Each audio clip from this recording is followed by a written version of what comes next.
React na po mga kababayan si COMELEC Chairman George Erwin Garcia kasi in-expose po ni Congressman Marcoleta na may isang opisyal niya ng Commission on Election ang tumanggap ng suhol amounting to 120 million pesos. Hindi nga po 120 million pesos. Ang unang sinasabi po ni Marcoleta, may 1 billion pesos. Ito po yung una niyang sinabi. 1 billion pesos move from foreign banks to poll executives offshore accounts, sabi po ni Marcoleta.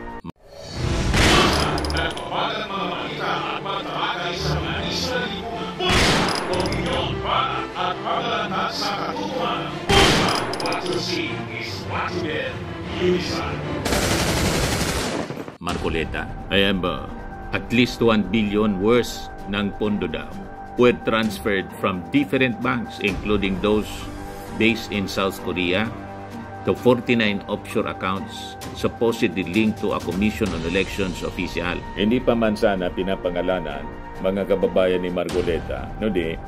Kaya lang po, nag-react na agad si COMELEC Chairman George Garcia. Ako niya yan ang tinutukoy. Diba niya, Mr. Maravilla, si Garcia, appointee ng ating Pangulong Bongbong Marcos. Opo, appointee siya. Tingnan muna natin po kung ano ang katotohanan dito. Kasi kahit appointee siya ng ating Pangulong Bongbong Marcos, kung halimbawa may basis ang akusasyon, ang proseso niyan mga kababayan, impeachment, di mag-initiate sila ng impeachment. Yung isang appointee naman po sa gobyerno, hindi man nangangahulugan na kasi inappoint ng ating Pangulo, lahat ng mga gagawin niya, sanksyon ng ating Pangulo o may kinalaman yung ating Presidente. Di ba? O tinolerate ng ating Presidente. Hindi man po ganyan. Si Vic Rodriguez nga po, Executive Secretary, nasangkot sa kung ano-anong alam na ninyo, tinanggal ng ating Pangulo. Sinibak. Ngayon nagsulat ng libro, Kingmaker. Sinira na yung ating Pangulo. Ganon lang po mga kababayan. Ganyan talagang buhay. So dito, tignan natin may katotohanan ba? Kasi si George Garcia po, si Chairman Garcia, nag-deny na din po. Ito yung balita. COMELEC chief denies receiving 120 million bribe from South Korean firm. Ayan. Pero una, para hindi kayo malito, magkaiba niya Mr. Maravillas yung amount. Ang sabi 1 billion yung inilabas mula sa foreign banks. Pero ngayon, 120 million yung sinasabi ni George Garcia. Ibigay ko muna sa inyo yung background story nito, yung akusasyon, yung expose po ni Marcoleta. So sa press con, tinatanong si Marcoleta kung sino, pero hindi man niya pinangalanan. Ang sabi lang niya, but he noted that there were certain developments in the full body's automated election system procurement when fund transfers occurred. Some reports coming to the office of this representation sa kanya daw that there are 4 countries involved in the payment hubs: Singapore, China, Hong Kong, Caribbean, and North America. There are 18 banks and 49 number of accounts. So, tanong ni Marcoleta, why do you need 49 offshore bank accounts if the money involved here is not huge? Well, first of all, why do you need 49 banks offshore accounts, sabi po niya. The most intriguing part here niya is that these accounts are traceable to one COMELEC official. This is a work in progress. You must be patient with me. You have to bear with me, because we're still verifying most of these accounts. But I will tell you that the total offshore bank accounts worth $15.2 million or almost 1 billion anya. According to Marcoleta, this happened anya alongside COMELEC's declaration of the past vote counting machines or BCMs as unserviceable. What is the significance of this covering period June 22, 2023 to March 22, 2024. I will show you 5 accounts originating mainly from Korea, and you should note that Myro system is from South Korea. sabi po ni Marcoleta. Yung depositor niya is Juan Stephen Scholz Islas Kyong Baik. The originating bank is Standard Charter Bank, Jongro Main Branch, Korea, sabi. Sa inyo yung full story ng balitang yan, click subscribe muna dito sa ating YouTube channel and hit the notification bell para lagi po kayong updated sa mga kaganapan dito sa ating bansa. Like and share na rin po ninyo ang ating video at huwag na rin po ninyo na skip yung ating mga commercial ads para tuloy-tuloy lang ang pag-unlad ng Bagong Pilipinas. Sa mga nagana po ng malinis and spacious fitness gym, pumunta lang po kayo sa aming Colossal Fitness Gym. We also offer Grab Car Rental with our brand new 2023 model ng Toyota Innova. We also accept booking for those who are planning to travel via PAL, Cebu Pacific, and other airline companies, local and international, and bills payment for Meralco Bills, Aleco Bills, PLDT, etc. Ang Colossal Fitness Gym is located at 3rd floor Security Bank Building, Lanco Business Park, Legazpi City, Albay. For inquiries, look for Jilon Maravillas. Contact number 0966-802-0949. Yan po yung aming Innova. Lagi na pong matao sa amin.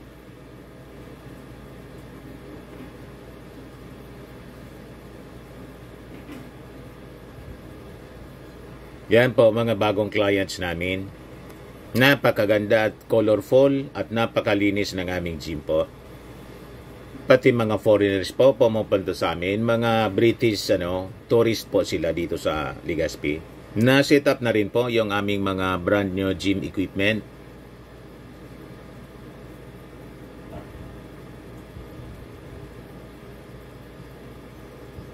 May treadmill na rin po kami. Ito naman po yung bago naming product na binibenta online. iGlow Serum, whitening po siya. Tingnan ninyo yung epekto sa aking anak na architect before and now. Yung mga inquiries po ninyo, dumiretso na lang kayo sa kanyang Facebook account, Riz Maravillas. Ito naman po, Firmax Firming and Lifting Cream, pinapahid po sa mga pulses in affected area. Mainam po sa paninigas ng mga kaso-kasuan. Ito naman po, Automax Radiant Serum. Sa mukha naman yung application, anti-aging po siya. You will look 10 years younger than your age. Sa mga cancer patients naman po, baka lang gusto ninyo itong itry. Naing siya red mixed fruit drink.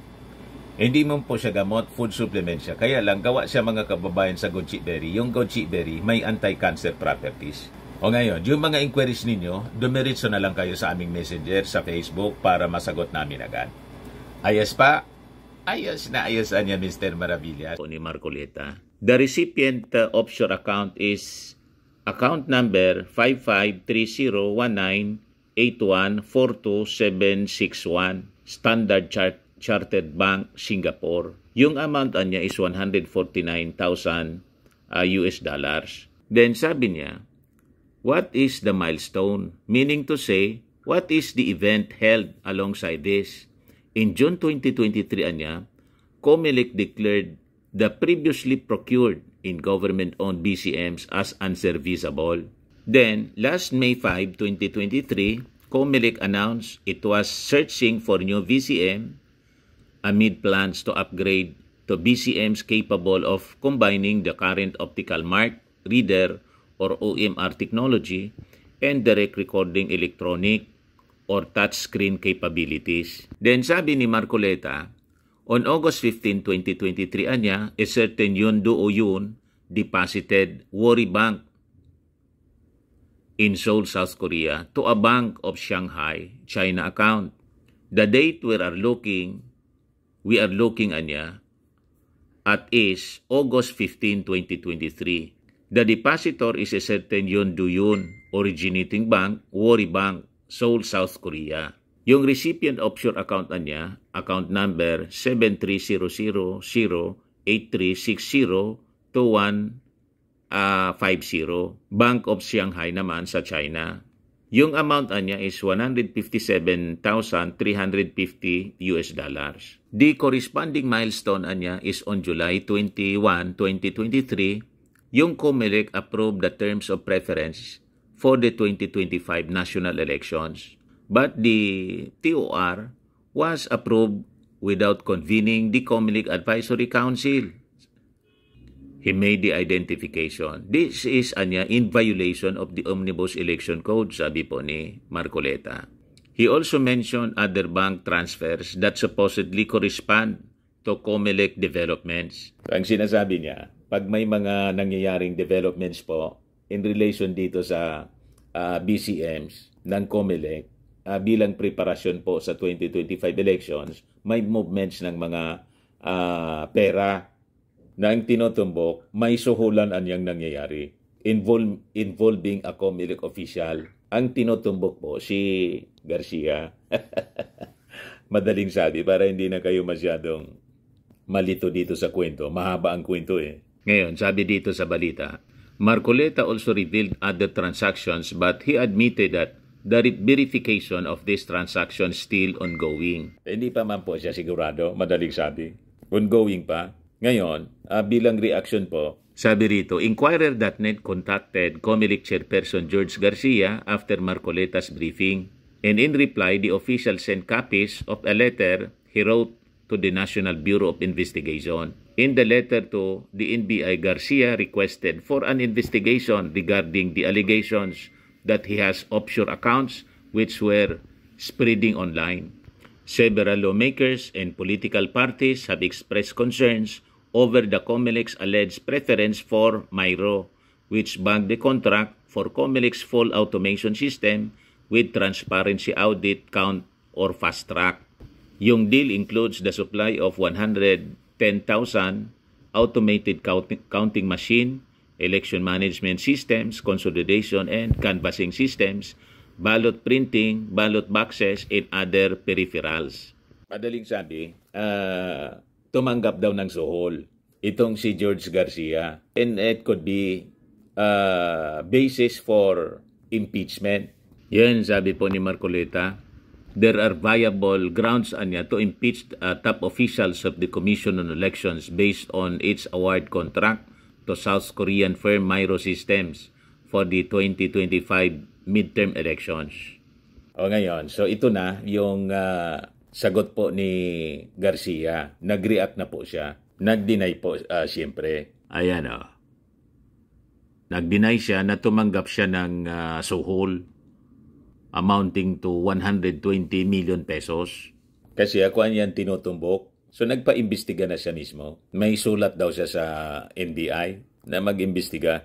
So sabi dyan, COMELEC Chair George Erwin Garcia branded as malicious in part of a demolition job niya, a lawmaker allegations about bribe money being deposited in his offshore bank accounts during the bidding for the new automated election system service provider. Sabi po ni Garcia that he learned of the plot against him about 2 weeks ago and asked the National Bureau of Investigation to look into it. So before pa pala na nag-papreskon si Marcoleta, nakatunog na siya. 2 weeks ago, natunugan na niya na may nagpa-plot laban sa kanya. Ako yung tinutumbok ni Marcoleta, sabi po niya, we have information about a planned demolition job against COMELEC for 2 weeks already, sabi po ni Garcia. In truth, I don't have even one foreign account. I can swear to it anywhere, sabi po ni Garcia, saying he was ready to sign a waiver for the said bank accounts and to give away all the money found there. Lahat niyang pera na nasa loob ng bank accounts na sinasabi nila, ipamigay ko na niya kung alimbawa may makuha sila. Kasi sa katotohanan na niya, wala man na niya akong foreign account. So una po dito, si Sagip Party List Representative Rodante Marcoleta said he would ask the House of Representatives to investigate the full body's 18 billion poll automation deal for 2025 elections after his team discovered suspicious deposits totaling 120 million to a COMELEC officials' offshore accounts during the bidding for the project. So 120 million pala, mga kababayan, yung sabi, idiniposito. Pero yung total amount ng pera na gumagalaw, 1 billion, close to 1 billion daw. Yan ang sinasabi. Pero ang sabi rito, 120 million dinipasit sa account ng isang COMELEC official. Ngayon, sabi ni Chairman Garcia, ako anya yung tinutumbok nila. So yun po, mga kababayan, may bago na naman tayong telenovela na susubaybayan sa Senado. Masaya niya Mr. Maravillas pag may laging telenovela na pinanonood sa investigasyon. Tingnan na lang natin po. Hindi tayo pwede na mag-conclude ng kung ano-ano kasi ongoing po ang drama. Okay po? This is just only for your information para alam ninyo kung ano yung mga kaganapan sa ating bansa. Ayos po. Ako po si Dante Maravillas. Bye-bye. God bless.